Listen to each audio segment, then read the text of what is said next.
You're now tuned in to the Soulful Stir with Tash and Symoné.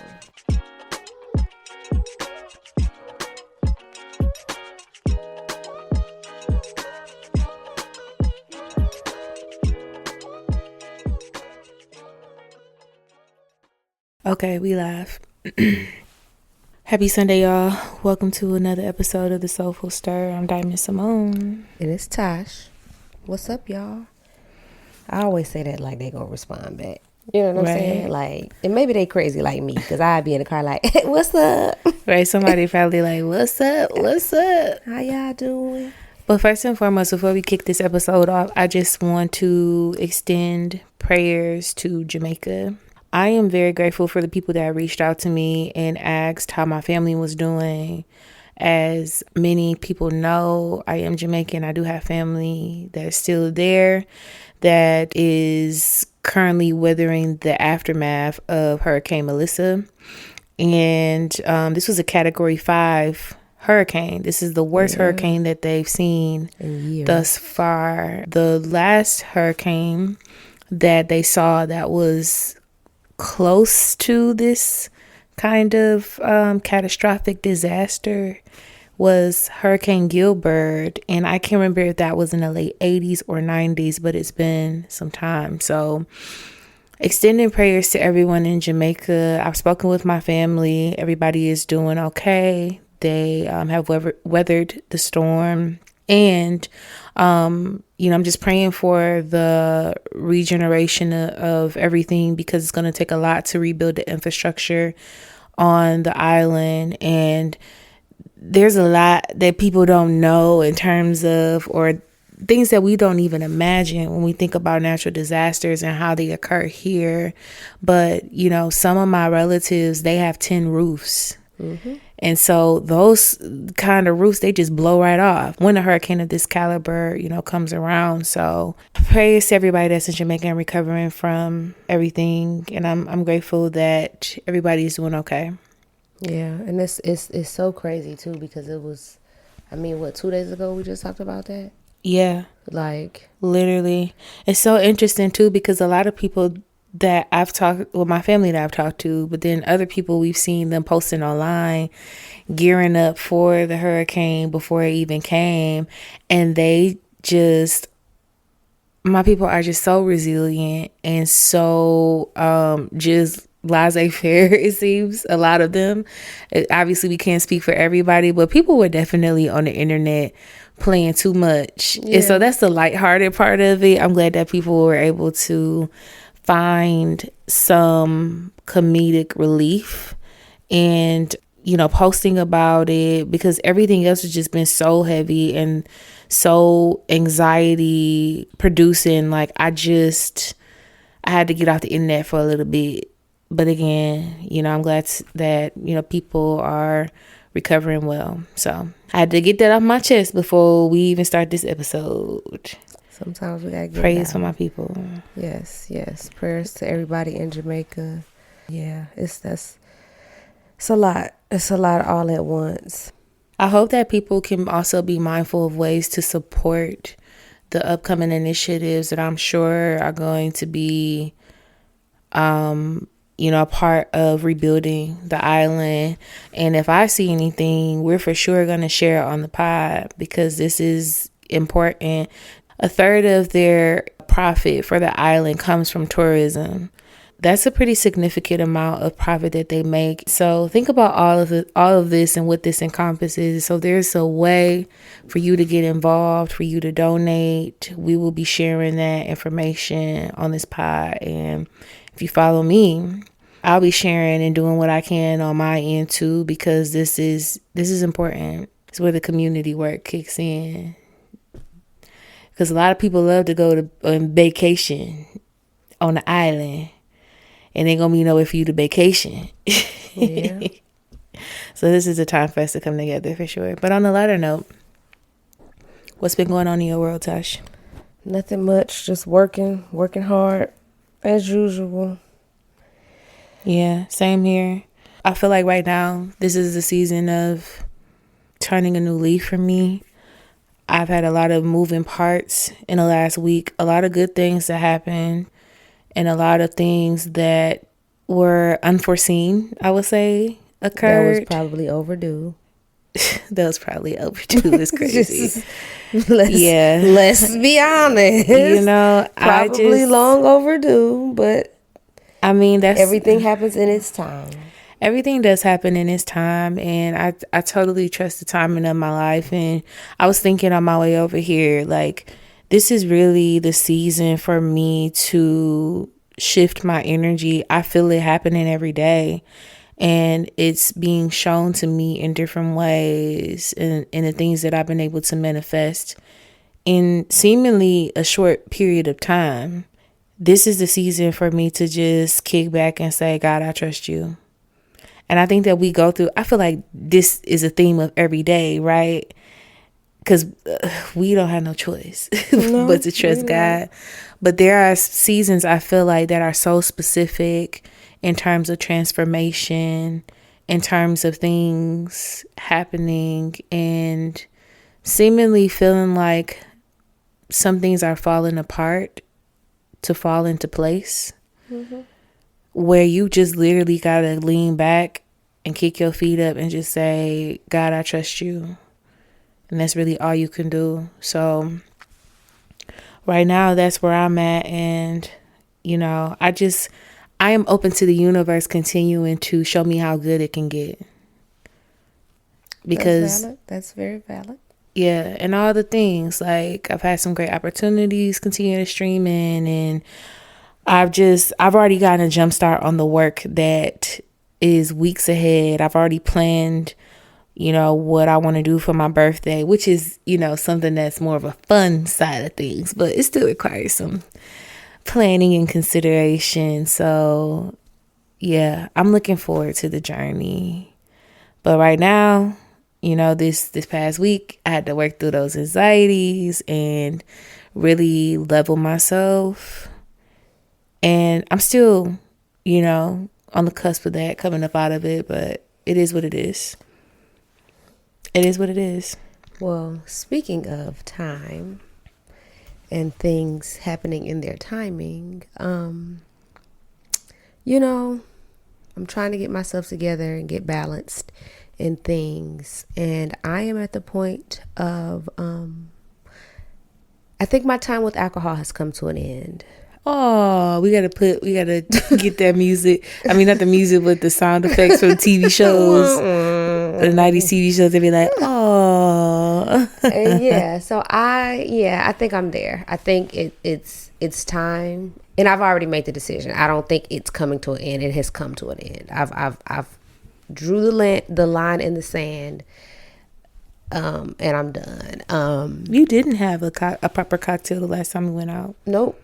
And when I say I'm done with alcohol, I'm even meaning my wine. And I know that's weird, but I'm not saying that you can't be encouraged, and that I won't peer pressure you into nothing, right? I mean, can't nobody peer pressure me now. Come on. That's true. I tried to get her to come over my house the other day, and she went the opposite way. Yeah, I knew when we were sitting at the table that you wasn't coming over, though, but part of me wanted to feel like I convinced you. But I feel like I just need to take care of my body better.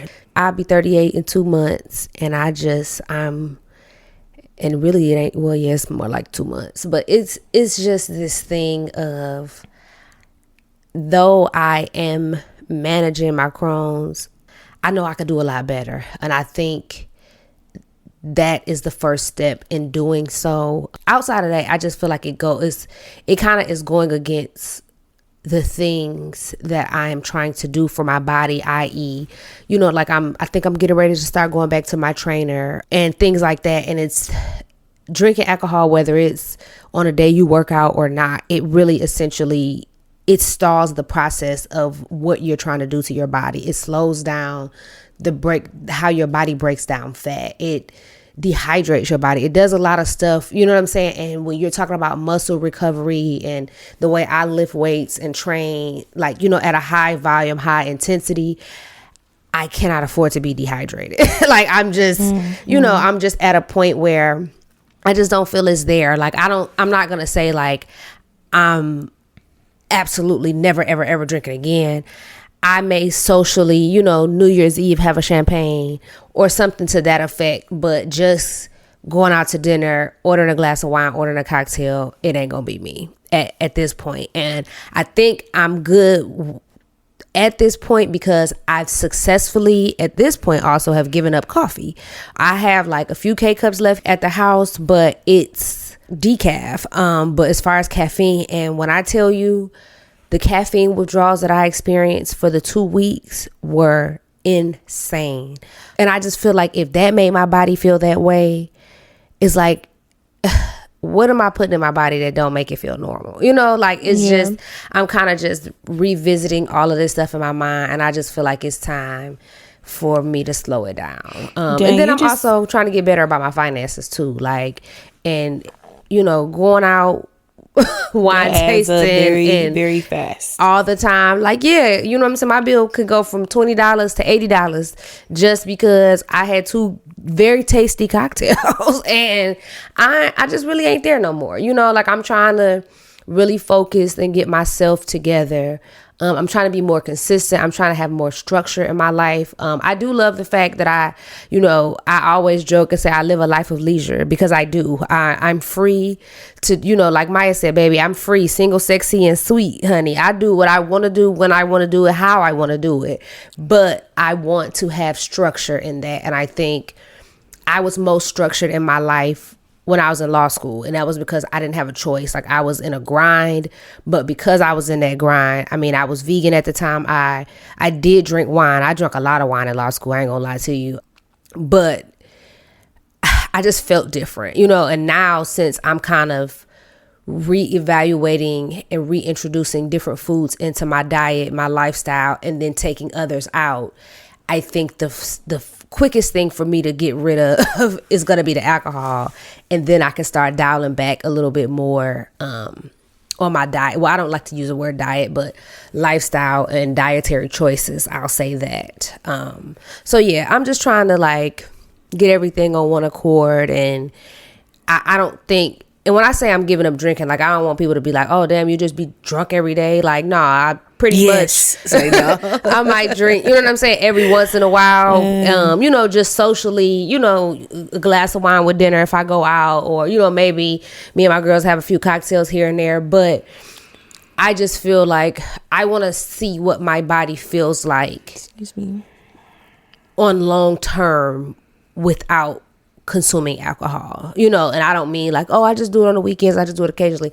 I want to see how my body feels without it at all. I want to see, can I control my bloating better? That was another thing I got rid of the coffee for, the caffeine, all the, the sugar, all of that stuff in the morning. I got rid of that because I want to see how does it work. I don't know.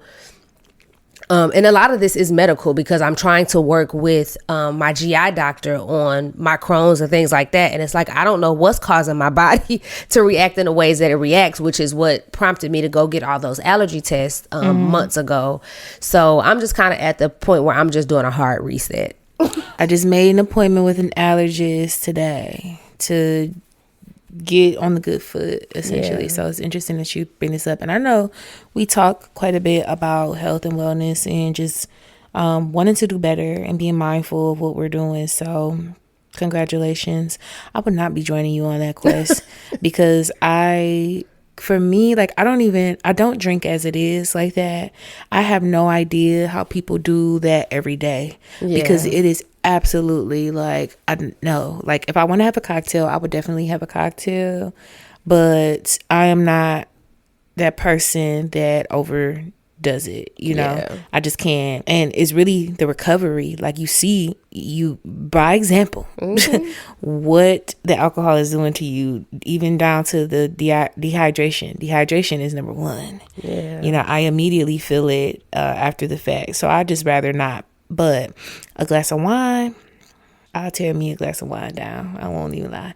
And it's just have me a nice little glass. I don't need to have a full bottle or anything like that, but just a little something to carry me.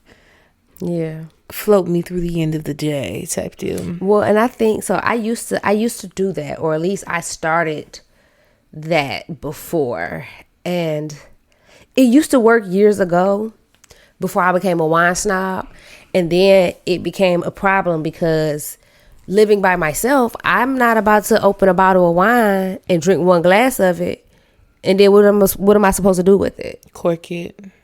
That don't last that long. And that's the point. If I don't want to come home and drink a glass of wine every single day, just a standard bottle of wine, if I'm doing a regular 6 ounce, 7 ounce pour, I'm going to get at least 3 or 4 glasses out of that. And so if I'm not in the position that I want to drink a glass of wine every night for 4 days straight, it's a waste. You know what I'm saying? I ain't buying Sutter Home, baby. I'm buying good stuff, you know? Yeah. So I'm not about to be wasting wine. Like that became one of the things. And then I started transitioning to those little mini Boda boxes. Like, you know, the mini little milk carton little thing. But I don't even like the way that tastes, like, you know, because it's not in the glass. Like, it's, once again, it was once I became a wine snob, all of this happened. And all of that happened once again in law school. Like, when I say I drank copious amounts of wine in law school, to be expected. But my friends and I, that was our thing. We went to wine tastings like once a week. We would go to them, like, you know, we would make sure we did our homework, blah, blah, blah, go to wine tastings, cheese, wine, fruit, and then we would go out to dinner after. Like, that was our way of socializing to break the monotony of a hard-ass school week. Like, just crazy. We would go to wine tastings on the weekends, like when they would have big wine tastings for the week. Like, that would be our thing. We would have what we call family dinners. We would get together at somebody's house. Somebody would cook. Everybody else would bring wine. We would get together and do this quite often. But that was literally our way of coping through, at that time in my life, one of the most stressful situations I had been in. You know, like, it was a lot for 3 years straight. So yes, we drank a lot of wine then. But now I don't feel the need for it. So, well, I support you on your quest. I believe in supporting your friends when they choose to take a break or just simply change their lifestyle. Because I hate when you tell somebody, oh, I'm not doing this, and they pressure you into doing it, or they try to. Like, no, I said I'm straight. So kudos to you. But speaking of eating well and all the things in between, I do want to jump into the delicious dive. Why is that such a tongue twister for me? I have no idea. I don't know either, but I ain't gonna lie. I have used chat to create a meal plan for me. And in that meal plan, sometimes they kick back a lot of stuff that I don't eat. Like, girl, I tried it once and it was ass. Like chicken and beef, like just 2 things that I don't eat. Well, you could say that. You could say exclude these things. I usually do. And so now it's to the point where it does not include those things. But today they included a couple vegetables that I don't necessarily eat, but I realized you've never actually had those vegetables. Like, you've never had fennel like as just a vegetable to eat on your plate. Now I'm making a tincture with fennel in it. I have, but I've never had fennel. What does it taste like? Well, it's usually mixed in when I have it. There's this vegan restaurant in Atlanta that I grew up eating it because my granddad was eating it, called the Soul Veg and the Soul Vegetarian, and they put fennel in their greens and stuff. Like, they mix it with other stuff. So what does it taste like? I mean, like, essentially by the time they cook it with other stuff, they season it, it all tastes the same. Yeah. So it doesn't taste like because the way that it looks like an onion. Yeah, no, so it's not as potent. It's not as strong because I can't stand onions. I won't eat an onion at all. But the fennel, they usually cut it up and like cook it with the greens. They cook it with other vegetables. Yeah, and it's not bad. Like I said, I grew up. I used to get it all the time. Well, you know what I did? I hopped on YouTube and I was looking to see what or who had the best recipe for cooking fennel, because I've never cooked it before. I've never had it on my plate. Mm-hmm. And I'm actually interested in trying it. So I looked at the meal plan and I was like, fennel, like, well, I don't want no fennel. But then I'm like, no, I may actually try it, because this is part of cultivating a new lifestyle, is being open to trying new things that could potentially be pleasing to my palate. So I decided that I am going to cook the fennel. I found a really cool recipe on YouTube. I'll let y'all know how it goes. But the other vegetable that I realized I have never had is eggplant.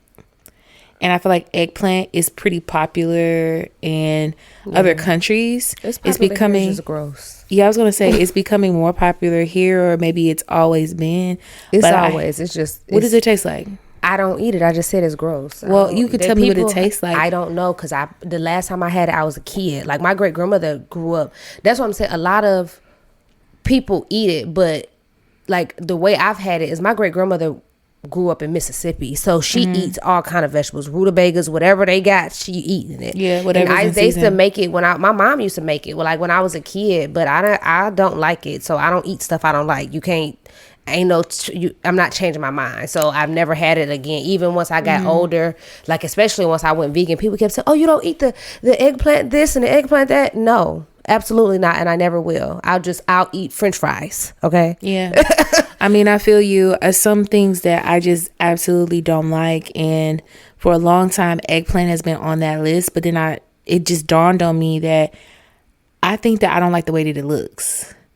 Like, to me, it doesn't look like an appealing vegetable that I would want to eat. However, I did see a young lady warm some up at work. She put it in the air fryer, and it had like a crisp like on it.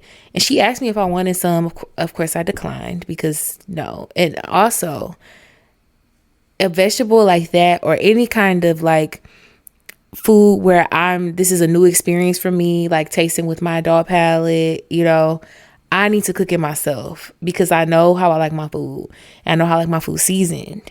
And you got to put a little seasoning on it. It wasn't no seasoning on it. She just had it it's like a little salt and pepper. That ain't enough, boo. It's not going to be enough. I need at least give me a dash of all purpose, herb seasoning on it. And I might be good to go. But I will let you know how my tasting experience goes for that, because the way that Chad put the meal together, it did sound appealing. When I looked at it, I'm like, okay, this might actually be good. But again, just like I looked up the fennel recipes, I will be looking at the eggplant recipes. So this is my time to encourage you to try something new today, with the exception of Tash, because Tash likes what she likes and she doesn't like what she doesn't like. So we know that by now. Well, speaking of trying something new, so try it. You'll like it. Speaking of trying something new, I really want y'all to try something new this Thanksgiving.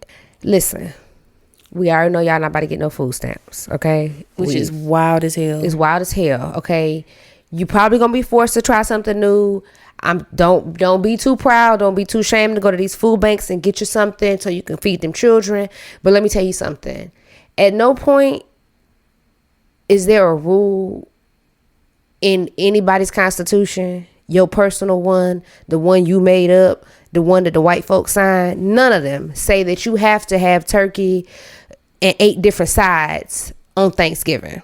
Facts. Quit trying to force yourself to do all of this stuff when we are in trying times. You better fry your kids some chicken and make them a few little sides, and y'all better eat like it's a regular day, okay? Make some Cornish hens, do something, make a way out of no way. Don't go buy no $80 fucking turkey. Go buy a few pieces of turkey wings. Do something different, but don't kill yourself trying to host a whole bunch of people that's probably gonna end up fighting anyway before it's over.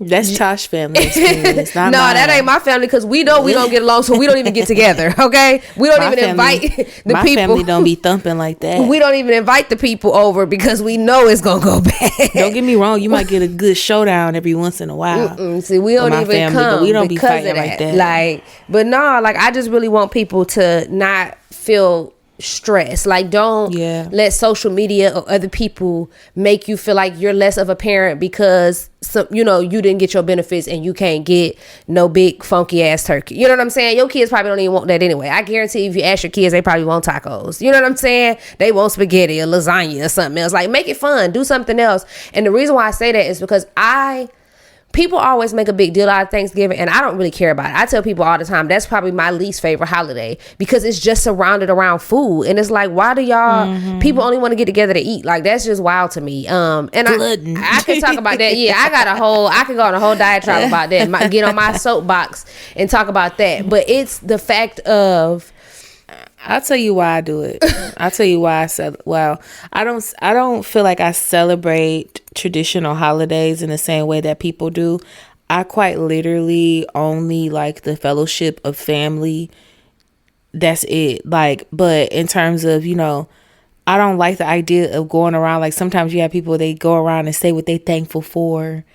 I don't. Well, that's the fellowship and family part. So what part do you like? No, we don't do that. Like, that's not a tradition of our household. But I'm just saying, it's like, what I'm talking about is like the food part. Like, y'all don't gotta all that getting together just to eat. Like, quit trying to host all them people. Like, I'm not trying to be funny, but for whatever reason in the black families, we've created this idea that holidays are these days that we have to get together.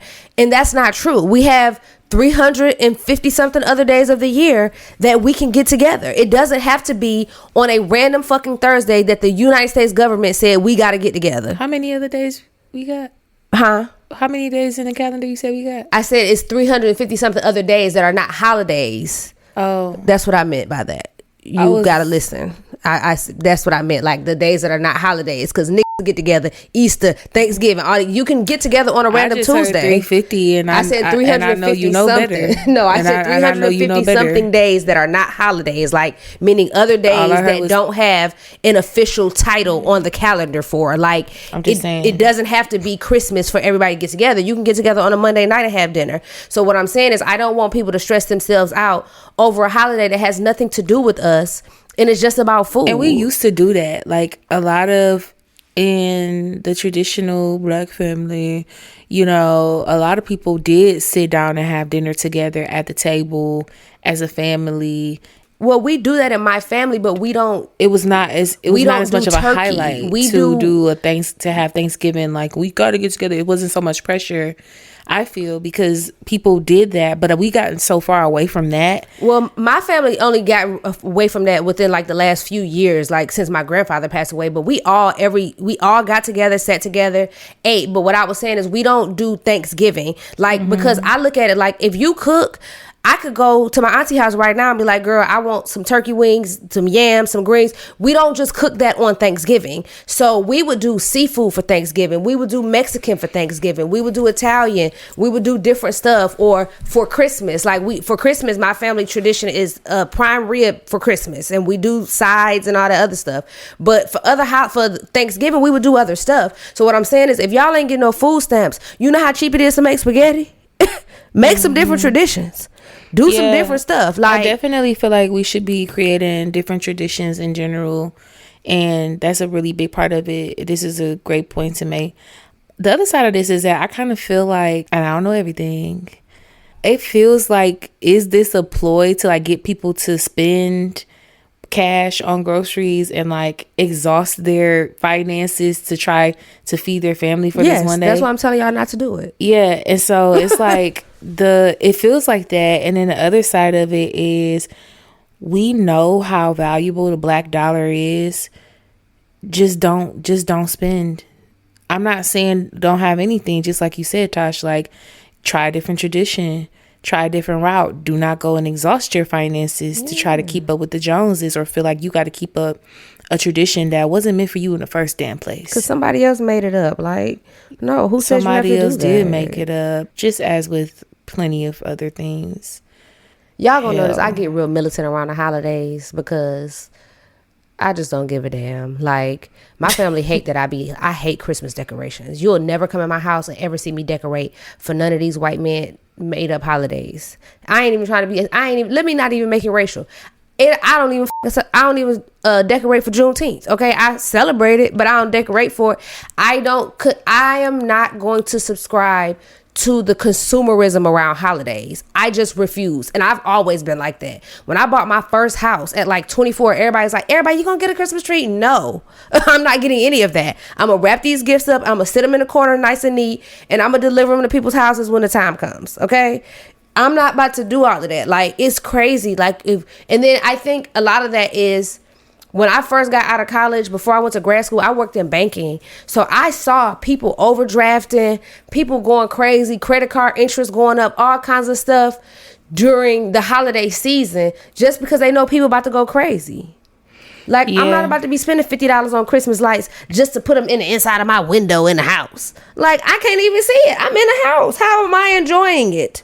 What do I care if you ride past my house and like my lights? What is that gonna do for me? Yeah. I'm not too big on the decorations and the Christmas tree and stuff like that either. But I think the other side of that is, at least growing up, like, it was, when you're younger, it was something that we got excited about, that I got excited about as a kid. But as I've grown older and I'm growing into my own traditions and figuring out what that looks like for me, it's hard to communicate that to my mom, who loves the holiday. My mom just loves to host in general, and I've never been that person. But it's hard to like communicate that with her, because I see how much joy the holidays bring her, and I'm just like, yeah, girl, I don't care. But oftentimes it turns into like, okay, I'll do it, like, if you want to do it, kind of thing, like with the decorating and stuff. But I could really care less. Or even when I was a kid, I didn't like it. Me and my mom used to argue about it all the time. Like, that was a punishment for me. And it's so funny because once my brother got older, he went right into it. Like, that's their thing. The day after Thanksgiving, he'd be like, Mama, you want me to get the stuff down out the attic? And they put the tree up. I've never been into that. Even as a kid, which is so crazy because my birthday is 4 days after Christmas. And maybe that's it. I'd be like, I'm ready to get this over with, baby, because the real party about to start. Okay? So I don't ever care. I feel like that could potentially be a thing too, because my birthday is in early December, and you know what I got tired of? People bringing me one gift and talking about this for Christmas and your birthday. I've never ever had that happen to me buy before. me a separate gift. I only had that happen to me one time in my life, and that's happened so many times. And that was in because my my granddaddy bought me a car. Like, he called me and was like, I put $15,000 in your bank account, go buy a car. So that was the only time I've ever gotten one gift. Like, and it's when I'm talking about intentional, my mom buys my gifts. She makes me get the Christmas gifts on Christmas, and she literally holds my stuff. My entire family do that. They hold my stuff until the 29th then be like, here, because they know I'm a clown. So everybody, they've done that for years. So it's so funny because people are like, you want your gifts now? No, give me my Christmas gift now, and you give me my birthday gift in 4 days. Yeah, I don't need them. I didn't have room to clown because then my mama, I would get in trouble for being ungrateful. But I couldn't, like, I just couldn't believe it. After a while, I was just like, I know people be on a budget, but dang, like. But you also have to say, I was the only grandchild. I mean, my mom is the only child. So yeah, no, I was my grandmother's only grandchild for 12 years until my brother came into the picture. And then even now, you know what I'm saying? Like, now that once I got older, my mom was always like, I know you don't want your stuff together. I know you want 2 separate gifts. Like, she would always, even when she was like buying stuff for me on behalf of my little brother, she would buy like 2 small things and give me one day and one the next, because I was like, y'all better not play me like that, because it ain't fair. Because how all year I get y'all stuff for y'all birthday and y'all something for Christmas, and then you want to play me with 2. Yeah, no, I guess at that point, growing up, I wasn't buying nobody nothing for real. I mean, except my parents and maybe my sister. But that's a whole nother story. Very interesting take on the holidays, but don't spend y'all money, y'all. Just save as much as you can in this season. Well, while I'm still being militant, spend accordingly. I'm gonna go ahead and hop over to the sound check, because I was thinking the other night. I was listening to some music. I was listening to some music, and I was just chilling, and I was like, damn. They really killed Tupac. You know what I'm saying? And this all is coming off the heels of Assata Shakur passing. Let me preface it with that. So, naturally people were talking about Mutulu Shakur, all this other stuff. I don't know if I mentioned it on a pod before, but my grandfather was a Black Panther before I was born. No, but I can absolutely see that. Yeah, he was best friends, H. Rap Brown, like all of these different people. Like, he knew everybody, and so I was introduced to all of that like at a young age. Like, I think I was probably 9 years old when I read the autobiography of Assata Shakur for the first time. So because this was like stuff that was conditioned in me. So fast forward to now, on the heels of her passing, a lot of stuff started coming back up, and I just started looking at more stuff about COINTELPRO and just different stuff. And I just had this theory come over me, like, you know, we always talk about like people that are plants. You know, this is also along this whole conversation about, is Keisha K or Gucci Mane's handler and all this other stuff. But I feel like because the government could not infiltrate everybody that had something to do with the Black Panthers, i.e. Afeni Shakur and other people. Mutulu Shakur was also Tupac's godfather. He was a big name in, you know, Black revolution and liberation. And I just feel like when they could not touch these individuals, it's like they just planted people in the music industry to get Tupac killed. You know what I'm saying? Like, we couldn't kill your mama, so we're gonna kill you instead. Because Tupac shouldn't have been dead. Like, if you listen to all the stuff that he was saying in his raps, like, and that he was saying that he was noticing about like wolves in sheep's clothing around him, you know, like all of the things that he was saying, I feel like he knew that death was going to come to him in a time that was not preordained for him. If that makes sense. Like, you know, somebody was going to take his life in a way that, you know, he shouldn't be going. And I just kept thinking about that. Like, you know, it happens more often than we would like to admit. You know what I'm saying? And I think it's one of those things that I think people often overlook, because he was an artist, and he was in the music industry. And then, you know, but people often talk about how if you knew Pac, you know, that whole thug life, all of that other stuff, he got into that because he felt like he didn't have an option. Like, that wasn't his first choice, you know, was to be gang affiliated and all that other stuff. But he kind of got thrust into that by way of affiliation and association with different people. But he was a revolutionary in his own right. And I think he was more powerful, or people perceived him to be more powerful than he should have been. And I you can't tell me otherwise that just wasn't a ploy to bring down a level of power. You know what I'm saying? Like, it just, to me, I feel like those things are eerily connected.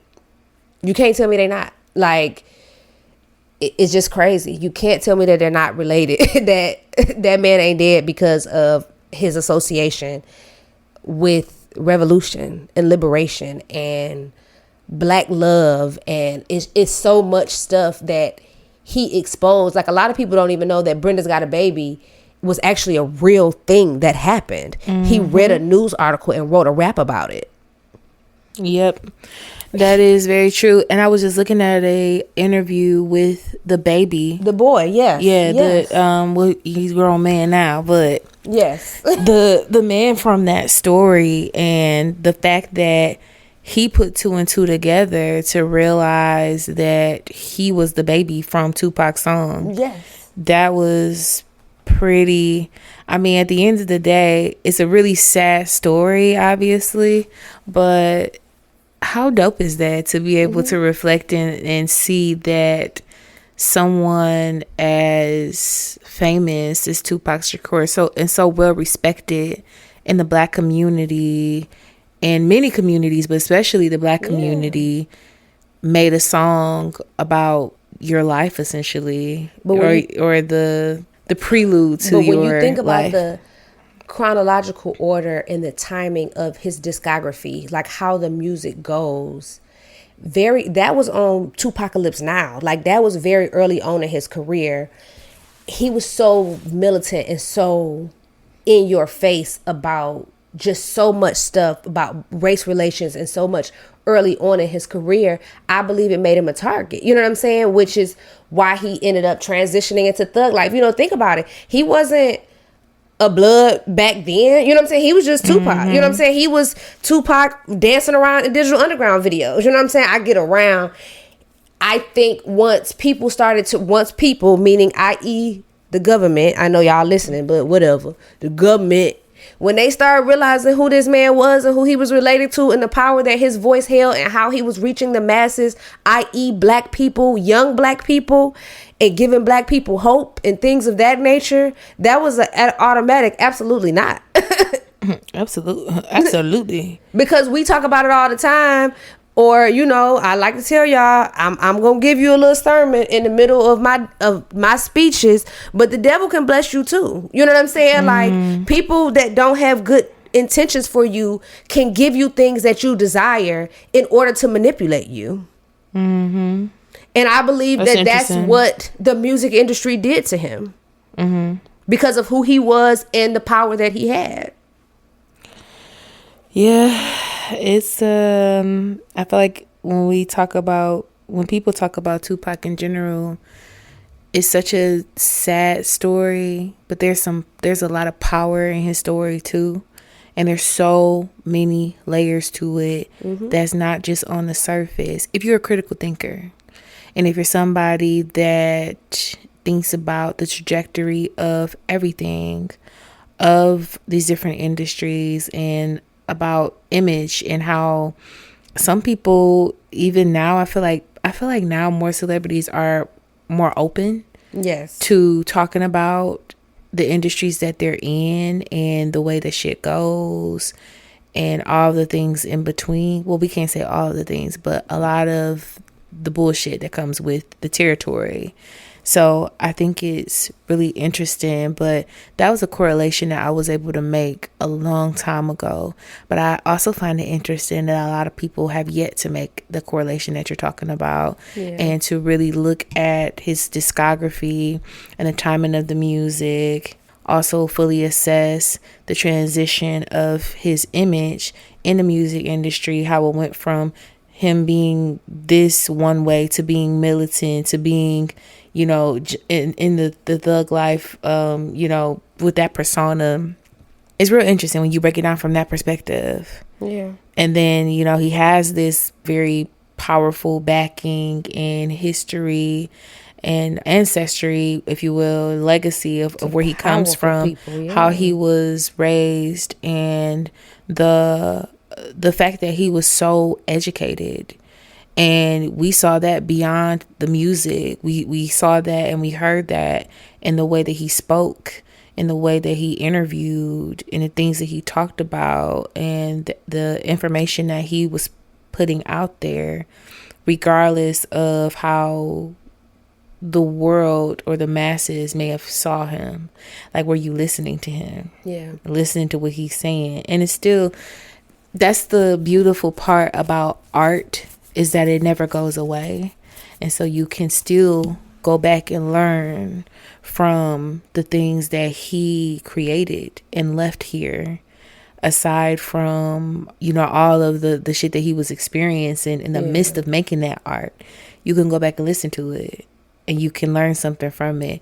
And he has a lot of work where you can go and reference other things, like Machiavelli. Where did he get this idea from? What are the writings of Machiavelli? Who is this person, that wrote this stuff? And what is the basis of his teachings?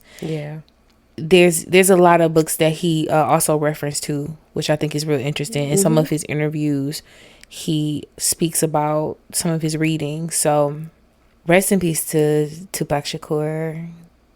And he was fine too. And Afeni Shakur. I hate to get on that. Yes. Rest in peace to Sada Shakur. Yes. That's so crazy. Rest in peace to Shakata. First of all, as soon as you said that, the first thing I thought about was Shakata and Tiny on that bike. Oh my God. I'm trying. Did I ever show you? Like, just stop. Did I ever show you the picture? So to make it get in up. Like April or something of this year, I went to Miami. I met my best friend in Miami, and we No, you didn't show me. We went in an Airbnb, and you know how they just be having, like, when you rent an Airbnb, they have like random like furnishings and stuff. Yeah, girl, they had I gotta find that thing, because it was like a little statue on a table, but it was like of two people on a bike. But the first thing I thought about was that it looked like them two that was on that bike. Here we go. Look at that. We should do. I'm gonna have to post a picture, y'all, on our story after this episode drop, because that is so. That's the first thing when I walked in that house, I was like, "Oh my God, look at Tiny and Shekinah on that bike!" Like, that was the first thing I thought to myself. Yeah, that Yeah, that was a funny episode. What were they even doing on that bike? I have no idea. They don't even know what they was doing on the bike. That's what's the craziest part We about it. play way all. too much. But I was trying to get out recipes. Asada Shakur, Afeni Shakur, and Tupac Shakur, respectfully. We're grateful for the work that they did while they were here, Earthside, and the teachings and the strength that they had to make change and spark the minds of those who may continue to make change, right? It's very important. We got a confession today? No, we don't have a confession. But I do want to let y'all know that if we're wrapping up, that not only are we wrapping up this episode, but we are wrapping up season 1 slowly but surely. We got a season finale coming soon and a season 2 coming soon. We ain't gonna make y'all wait as long as P Valley did though for season 2. Cause we still waiting on P Valley. What is it, season 3 or 4? I don't even know. I think it's season 3. I don't even know what happened so much. You know my cousin was on the show. I know a few people that was on it. I ain't related to them. Shout out to my cousin Angela Davis, the actress. She's amazing. And you probably heard her voice. Like, obviously wouldn't know that she's my cousin, but she does a lot of voiceover work as well for a lot of popular commercials, like the Peloton commercial, Affleck.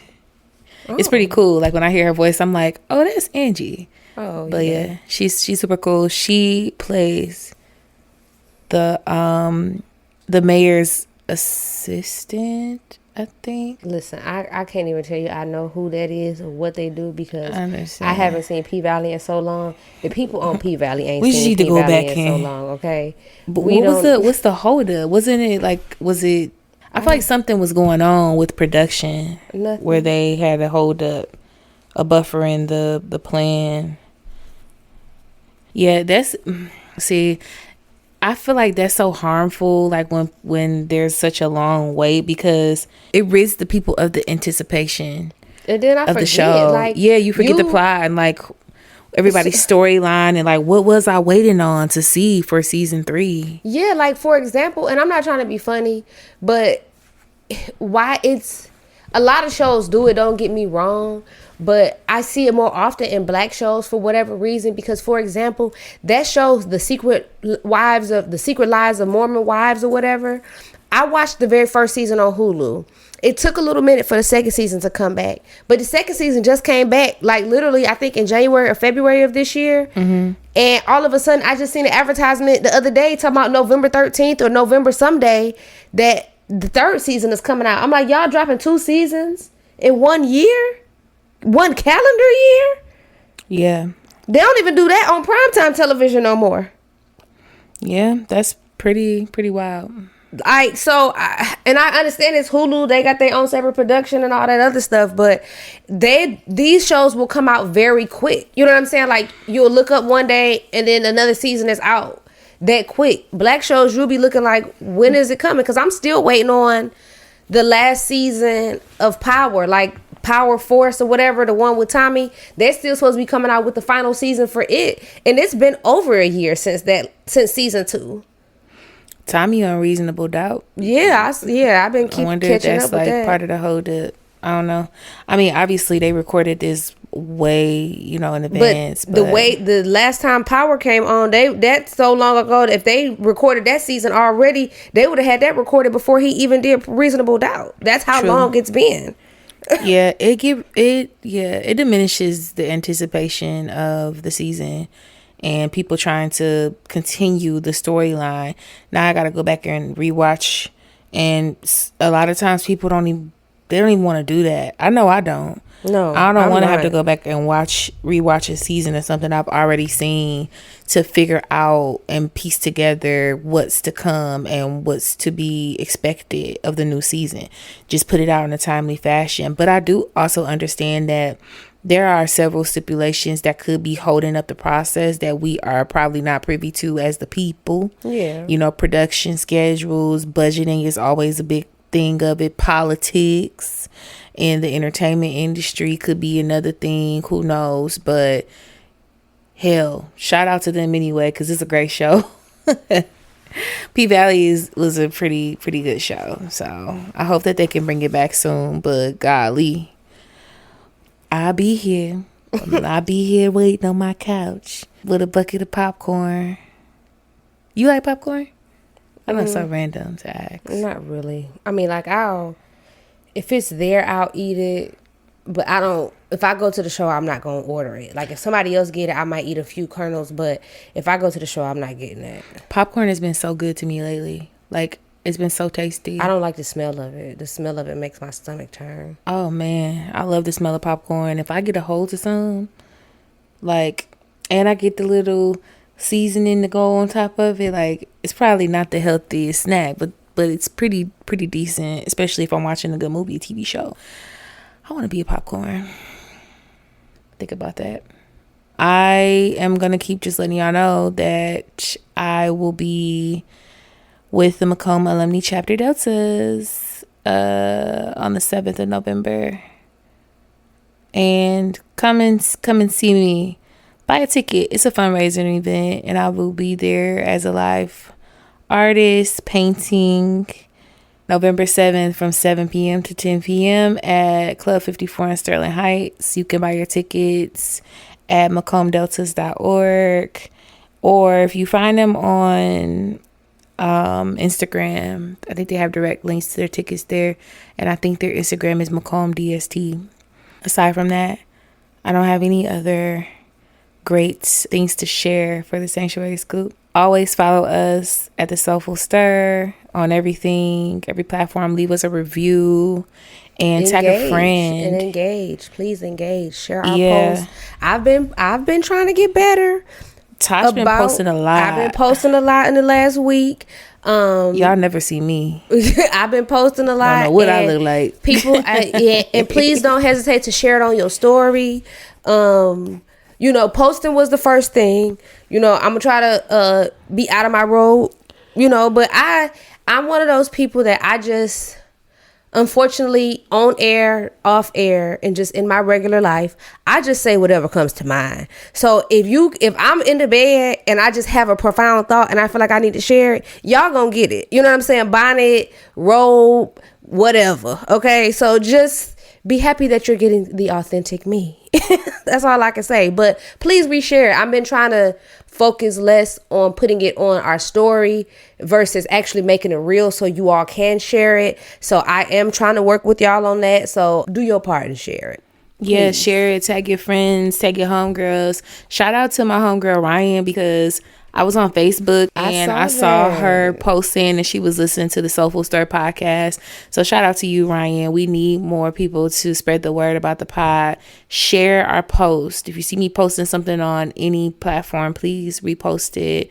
We could really use the engagement, and we are, taking our time and really building this community, and we are counting on you guys to help us out. So if you like the pod, do all the things and share it with your homegirls, your cousins, aunties, uncles, whoever.